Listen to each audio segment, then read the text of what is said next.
नमो भगवते वासुदेवाय नमः। आज हम कार्तिक मास महात्म के 22वें अध्याय की कथा का श्रवण करेंगे।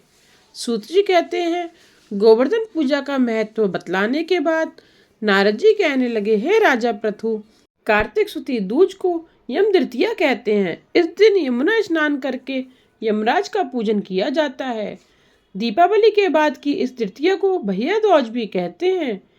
इस दिन भाई अपने घर भोजन ना करे। यदि अपनी बहन ना हो तो गुरु की कन्या भी बहन के समान होती है, अतः उसे ही बहन माने। इस दिन बहन अपने भाई की आयु बढ़ाने की कामना से 8 चिरंजीवियों मार्कंडेय, बलि, व्यास, हनुमान, विभीषण, कृपाचार्य, अश्वत्थामा और परशुराम का विधि पूर्वक पूजन करे। तत्पश्चात भाई को बुलाकर उसके तिलक लगाते हुए कहे, सूर्य, चंद्रमा, पृथ्वी, समुद्र, वेद, पुराण, तप, सत्य, ब्रह्मा, विष्णु, महेश, देवता, मुनि तथा धर्म मेरे भाई की रक्षा करें, और जब तक पृथ्वी पर सूर्य आदि स्थित हैं तब तक मेरे भाई की संतति चले। फिर बहन भाई को तिलक करके भोजन करावे।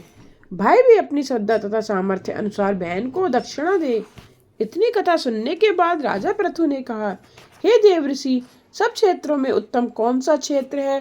तब नारद जी कहने लगे, हे राजन, सब क्षेत्रों में उत्तम गंगा तथा यमुना का संगम है, जिसमें स्नान आदि करने की इच्छा ब्रह्मा आदि देवता भी करते हैं।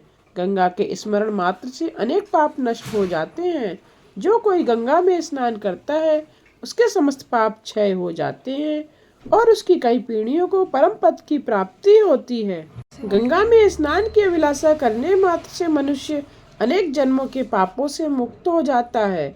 गोदावरी, कृष्णा, रेवा, अमरावती, तुंगभद्रा, कावेरी, यमुना, बाहुदा, चैत्रवती, ताम्रपर्णी तथा सरयू आदि नदियां तथा सभी तीर्थ गंगा में स्थित हैं। काशी क्षेत्र में सब क्षेत्रों में उत्तम है। जो काशी वास करते हैं वे जीवन मुक्त हो जाते हैं। जो व्यक्ति काशी क्षेत्र का स्मरण करते हुए शरीर त्यागता है वह भी मोक्ष प्राप्त करता है। इससे आगे की कथा का श्रवण आप अगले अध्याय में कीजिएगा।